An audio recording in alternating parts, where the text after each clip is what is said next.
എല്ലാ പ്രിയപ്പെട്ടവർക്കും മോർണിംഗ് ഡ്യൂവിലേക്ക് സ്വാഗതം.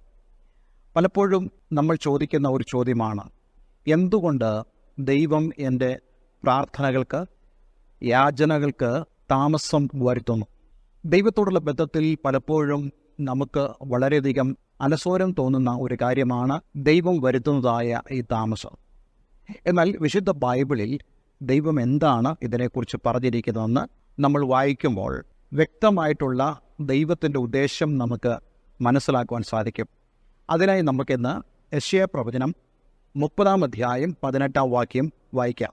അതുകൊണ്ട് യഹോവ നിങ്ങളോട് കൃപ കാണിപ്പാൻ താമസിക്കുന്നു, അതുകൊണ്ട് അവൻ നിങ്ങളോട് കരുണ കാണിക്കാതെ വണ്ണം ഉയർന്നിരിക്കുന്നു. യഹോവ ന്യായത്തിൻ്റെ ദൈവമല്ലോ, അവനായി കാത്തിരിക്കുന്നവരൊക്കെയും ഭാഗ്യവാന്മാർ. അപ്പോൾ ഇവിടെ ഒരു കാരണം പറയുക. ഈ കാരണം കൊണ്ടാണ് യഹോവ നിങ്ങളോട് കൃപ കാണിപ്പാൻ താമസിക്കുന്നത്. ഏത് കാരണമാണ് എന്നുള്ളത് നമുക്ക് ഇതിൻ്റെ മുൻ വേദഭാഗങ്ങളിൽ നിന്ന് മനസ്സിലാക്കാൻ സാധിക്കും. ഇസ്രായേൽ ജനം ദൈവത്തിൽ നിന്ന് അകന്ന് പോയപ്പോൾ, ദൈവത്തോട് പാപം ചെയ്തപ്പോൾ, ആ പാപം ചെയ്യുന്ന സമയത്തും അവർ പ്രാർത്ഥിക്കുന്നുണ്ട് ദൈവത്തോട്. ദൈവത്തിൽ നിന്ന് അകന്ന് നിൽക്കുന്ന സമയത്തും ദൈവത്തോട് അവരുടെ വിഷയങ്ങൾ പറയുന്നുണ്ട്. അപ്പോൾ തന്നെ അവർ പറയുകയാണ്, ദൈവം ഞങ്ങളോട് കൃപ കാണിക്കുവാൻ താമസിക്കുന്നു. പലപ്പോഴും നമ്മളും ഇതുപോലെയാണ്. നമ്മൾ ദൈവത്തോട് അകന്ന് നിൽക്കുമ്പോഴേ പറയുന്ന കാര്യമാണ്, ദൈവം എൻ്റെ വിഷയത്തിൽ വളരെ താമസം വരുത്തുന്നു. ഞാൻ ഈ വേദഭാഗങ്ങൾ ഇംഗ്ലീഷിലും അതുപോലെ തന്നെ POC ബൈബിളിലും വായിക്കാനിടയായി തീർന്നു. ഞാൻ ആ വേദഭാഗങ്ങളുടെ നിങ്ങളൊന്ന് വായിച്ച് കേൾപ്പിക്കാൻ ആഗ്രഹിക്കുന്നു. കുറച്ചുകൂടെ മീനിങ് നമുക്ക് ആ വേദഭാഗങ്ങളിൽ നിന്ന് മനസ്സിലാക്കുവാനിടയായി തീരും. ഇംഗ്ലീഷ് ബൈബിളിൽ കൊടുത്തിരിക്കുന്നത്, therefore the Lord will wait that he may gracious to you, and therefore he will be exalted, that he may have mercy on you, for the Lord is a God of justice. Blessed are all those who wait for him. മലയാളത്തിൽ നിന്ന് അല്പം വ്യത്യസ്തമായിട്ട് നമുക്ക് English ബൈബിളിൽ നിന്നും വായിക്കാൻ കഴിയുന്നുണ്ട്. എന്തുകൊണ്ട് ദൈവം താമസിക്കുന്നു? that he may be gracious to you. അവൻ നിങ്ങളോട് കരുണ കാണിപ്പാനാണ്. അപ്പോൾ നമ്മൾ പറയുന്നു, ദൈവമേ, നീ ഞങ്ങളോട് വളരെ പെട്ടെന്ന് മറുപടി തന്നാൽ മാത്രമേ നിൻ്റെ കരുണ ഞങ്ങൾക്ക് അനുഭവിക്കാൻ കഴിയത്തുള്ളൂ. പക്ഷേ ഈ കരുണയും ദൈവത്തിൻ്റെ നീതിയും തമ്മിലുള്ള ഒരു താരതമ്യം നമുക്ക് ഇവിടെ കാണാൻ കഴിയും. എന്താണ് കരുണയും നീതി എന്ന് പറയുന്നത്? കരുണ എന്ന് പറയുന്നത് കുറ്റം ചെയ്തവരോട് കാണിക്കുന്ന ഒന്നാണ്. ഈ കുറ്റം ചെയ്തവരുടെ ഭാഗത്ത് വളരെ പ്രശ്നങ്ങളുണ്ട്. അവർക്ക് കരുണ ലഭിക്കാൻ യോഗ്യരല്ല. പക്ഷേ കരുണ കൊടുക്കുന്നവനായ ഒരുവൻ അവരുടെ കുറവുകളെയോ അവരുടെ തെറ്റുകളെയോ കണക്കിലെടുക്കാതെ അവർക്ക് കരുണ കൊടുക്കുന്നു. നീതി എന്ന് പറയുന്നത് ഒരു തെറ്റിന് കൊടുക്കുന്നതായ ശിക്ഷയാണ്. അതുകൊണ്ടാണ് നമ്മൾ ഈ വേദഭാഗത്തിൽ തന്നെ കാണാൻ കഴിയുന്നത്, ദൈവം നീതിമാനാണ്. മനുഷ്യൻ്റെ ഒരു പ്രത്യേകത നമുക്കറിയാം. ദാവീദ് രാജാവ് പാടുന്നുണ്ട്, പാപത്തിൽ എൻ്റെ അമ്മ എന്നെ ഗർഭം ധരിച്ചു, ഞാൻ പാപിയായിട്ടാണ് ജനിച്ചത്.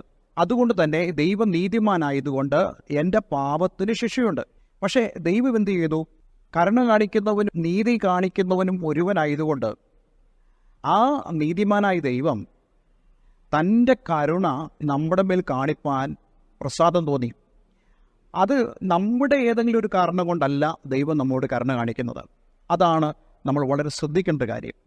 നമ്മുടെ ഏതെങ്കിലും ഒരു പ്രത്യേകതയല്ല ദൈവത്തിന് കരുണ തോന്നാൻ കാരണം.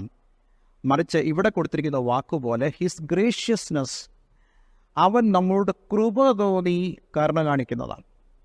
ഈ കൃപയുടെ പ്രത്യേകത നമുക്കറിയാവുന്ന പോലെ അർഹതയില്ലാത്ത സ്ഥാനത്ത് പകരപ്പെടുന്ന ദൈവത്തിൻ്റെ ദാനമാണ്. നമുക്കൊരിക്കലും അതിന് അർഹതയില്ല.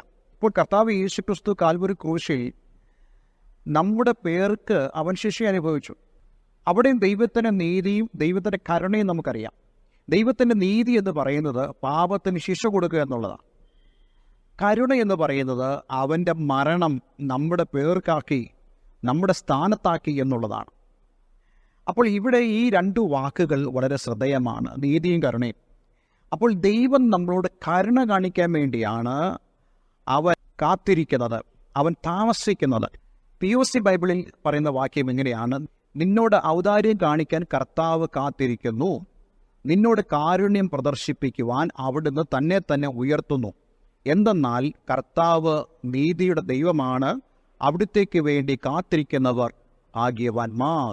അപ്പോൾ നോക്കിക്കേ, ദൈവം ഔദാര്യം കാണിക്കാൻ കാത്തിരിക്കുന്നു. അപ്പോൾ ഈ ഔദാര്യം എന്ന് പറയുന്നത് നമുക്കറിയാവുന്ന പോലെ നമ്മുടെ ഏതെങ്കിലും ഒരു ഗുണവശം കൊണ്ടല്ല, മറിച്ച് അവന് സ്വയം തോന്നുന്ന, അവൻ നമ്മളോട് കാണിക്കാൻ ആഗ്രഹിക്കുന്ന, തൻ്റെ കൃപാ കടാക്ഷത്തിൽ കാണിക്കാൻ ആഗ്രഹിക്കുന്ന ഒന്നാണ് ഔദാര്യം എന്ന് പറയുന്നത്.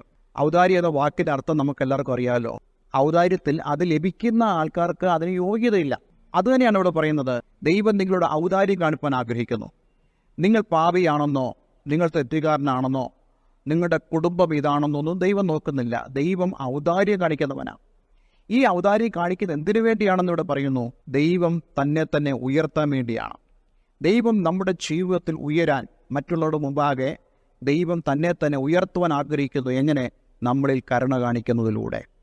അപ്പോൾ ഈ ദൈവത്തിൻ്റെ കരുണ എന്ന് പറയുന്നത് തൻ്റെ വാത്സല്യത്തിലാണ് അവൻ നമ്മോട് കരുണ കാണിക്കുന്നത്. അപ്പോൾ ദൈവത്തിന് എപ്പോഴും നമ്മളോട് കരുണയുണ്ട്. അതുകൊണ്ട് എന്നെ കേൾക്കുന്ന പ്രിയമുള്ളവരെ, നിങ്ങളുടെ വിഷയങ്ങളിൽ ദൈവം പ്രവർത്തിക്കാൻ താമസിക്കുന്നു എന്ന് നിങ്ങൾ ചിന്തിക്കുമ്പോഴും മറക്കരുത്, ദൈവം നിങ്ങളോട് സ്നേഹമുള്ളവരാണ്. തക്ക സമയത്ത് അവൻ നിങ്ങൾക്ക് വേണ്ടി പ്രവർത്തിക്കും. പക്ഷേ നാം ചെയ്യേണ്ട ഒരു കാര്യം ഇവിടെ പറയുന്നുണ്ട്. നാം അവനായി കാത്തിരിക്കണം. അവൻ്റെ വാഗ്ദത്തങ്ങളിൽ വിശ്വസിച്ചുകൊണ്ട്. ഒരിക്കലും ദൈവം പ്രവർത്തിക്കില്ല എന്ന് നിങ്ങൾ ചിന്തിക്കരുത്. ദൈവം നിങ്ങൾക്ക് വേണ്ടി പ്രവർത്തിക്കും. പക്ഷേ നിങ്ങൾ അതിനുവേണ്ടി കാത്തിരിക്കേണ്ടത് ആവശ്യമാണ്. അവിടെയാണ് ആ ദൈവത്തോടുള്ള സ്നേഹം, ദൈവത്തിൻ്റെ സ്നേഹവും നമ്മളിൽ പകരപ്പെടുന്നത്. അതുകൊണ്ട് എന്നെ കേൾക്കുന്ന പ്രിയമുള്ളവരെ, നിങ്ങളുടെ ജീവിതത്തിൽ നിങ്ങൾ ദൈവത്തോട് പ്രാർത്ഥിച്ചതായ വിഷയങ്ങൾ, നിങ്ങൾ ദൈവത്തിൽ നിന്ന് ആഗ്രഹിക്കുന്ന മറുപടികൾ തക്ക സമയത്ത് ദൈവം നിങ്ങൾക്ക് വേണ്ടി വെളിപ്പെടുത്തും. പക്ഷേ കാത്തിരിക്കുന്നതിൽ, യഹോവയ്ക്കായി കാത്തിരിക്കുന്നതിൽ നിങ്ങൾ ആരും മടുത്തു പോകരുത്. ഒരു വാക്ക് നമുക്ക് പ്രാർത്ഥിക്കാം. അതെ, ഞാൻ വിശ്വസിക്കുന്നു ഇന്ന് നിങ്ങളുടെ ജീവിതത്തോട് ദൈവത്തിന് ആത്മാവ് സംസാരിച്ചു. എന്തേ കർത്താവേ നീ എനിക്ക് വേണ്ടി താമസിക്കുന്നു? എൻ്റെ പ്രാർത്ഥനയ്ക്ക് എന്തേ കർത്താവേ നീ മറഞ്ഞിരിക്കുന്നു? അതിനൊരു ഉത്തരമാണ് ഇന്ന് നമ്മളോട് ദൈവത്തിൻ്റെ വചനത്തിലൂടെ ദൈവത്തിന് ആത്മാവ് സംസാരിച്ചത്. ഈ വചനത്തിനു മുമ്പാകെ നമുക്ക് നമ്മെ തന്നെ സമർപ്പിക്കാം. സ്വർഗ്ഗപിതാവേ, ഞങ്ങളെ കേൾപ്പിച്ച ഈ വചനത്തിനായി സ്തോത്രം. ഈ വചനം കേട്ട ഏവരെയും അങ്ങ് അനുഗ്രഹിക്കണമേ. പലപ്പോഴും ജീവിതത്തിൽ ദൈവപ്രവൃത്തിക്ക് വേണ്ടി കാത്തിരുന്നിട്ടും ഒരു മറുപടിയും ലഭിക്കാതെ എന്താ കർത്താവേ ഇപ്രകാരം താമസം വരുന്നുവെന്ന് ചോദിക്കുന്ന പ്രിയപ്പെട്ടവർ എന്നെ കേൾക്കുന്നുണ്ടല്ലോ. ഇന്നു മുതൽ അവരുടെ ജീവിതത്തിൽ യഹോവയ്ക്കായി കാത്തിരിക്കുവാൻ, ദൈവപ്രവൃത്തിക്കായി കാത്തിരിക്കുവാൻ, ദൈവത്തെ സ്തുതിക്കുവാൻ തക്കോണം നീ അവരെ സഹായിക്കണം. പ്രാർത്ഥന കേട്ടതിനായി നന്ദി. യേശുവിൻ നാമത്തിൽ തന്നെ.